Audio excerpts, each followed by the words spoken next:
right here. I recently had the opportunity to interview Kevin Brock, a musician that is local to Carrboro, North Carolina. Kevin is an amazing musician. He's someone that started at the age of 7 and has practiced most of his life how to master his drums and various other instruments. In this interview, Kevin not only plays for us at several events, but also he discusses some of the very deep meanings that he has in the communication and the learning of how he creates his music.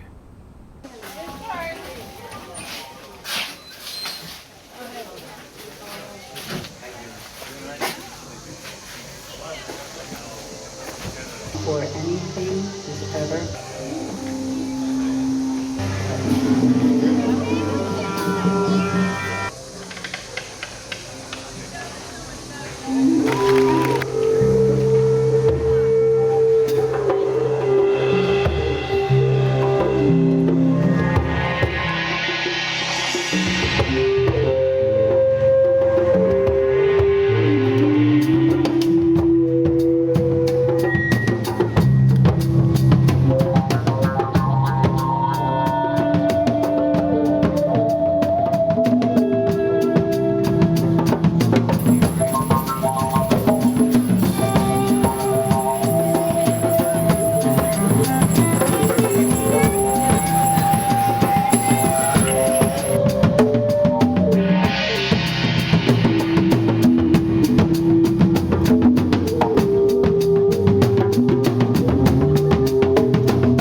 Okay, I'm Kevin Brock. I'm a percussionist, drummer in this area, Chapel Hill, North Carolina. I actually live in Graham right now, and that's part of a choice of being able to be an artist and to afford the realities, so it's much more affordable.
So, give me a little background. Sure. Of your drumming. When did you first start? I started, I'm not exactly sure of my age, but I think I was about 7 or 8, and I have this photograph of the little drum set that I got as a Christmas present. That was very much a toy drum set, where the the heads were a pretty thick paper kind of material, but nothing, I mean, like just not a substantial drum set, all toy.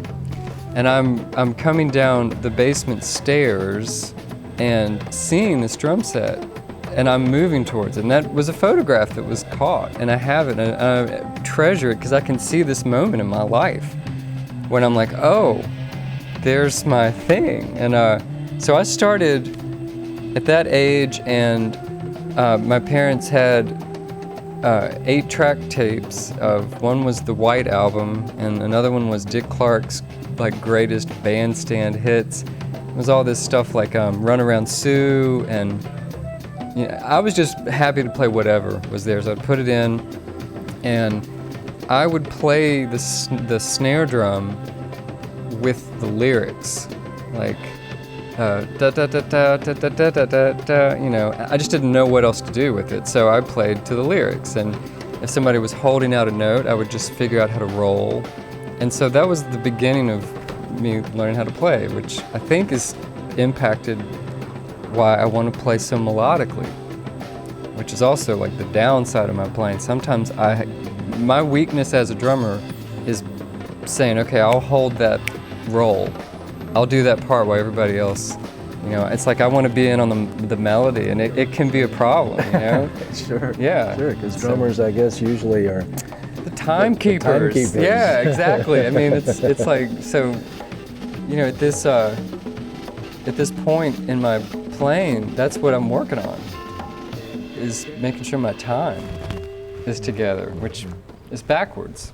You know, I kind of done it backwards, but I wouldn't change it either. So. No, I mean, I know that when I first heard you, I was just amazed at Well, I appreciate it. Thank you.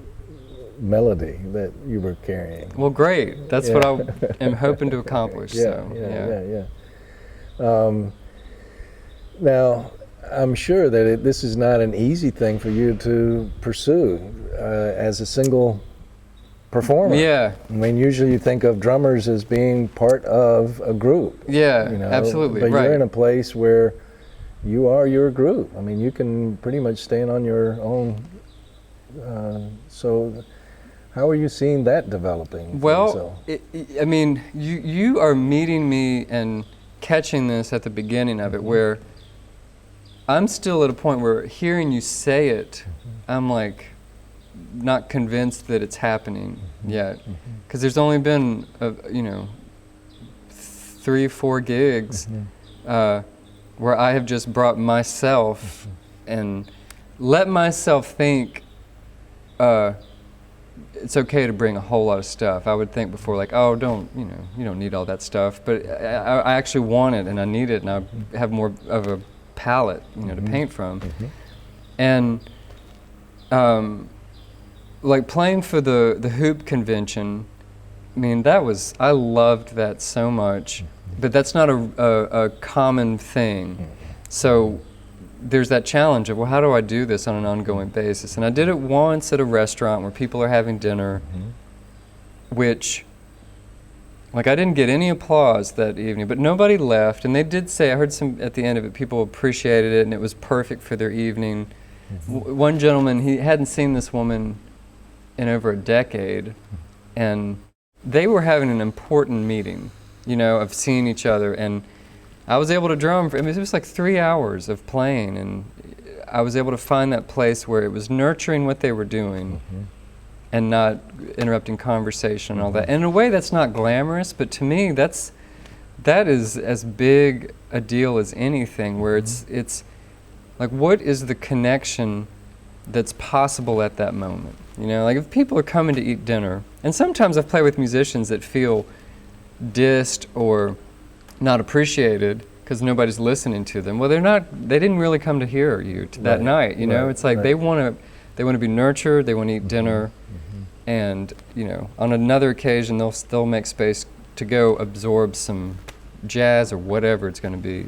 Well, you're creating a mood exactly. when you're in those places, and you're providing an energy. It is. Just what you're creating coming out of you is affecting everyone that's there. Right, and it's dependent upon what their energy is and what it's not like just me. I have to very much the experience I have is I have to be sensitive and sort of use my radar or whatever to gauge, like, you know, what do we need right now, and then, you know, try to bring it. And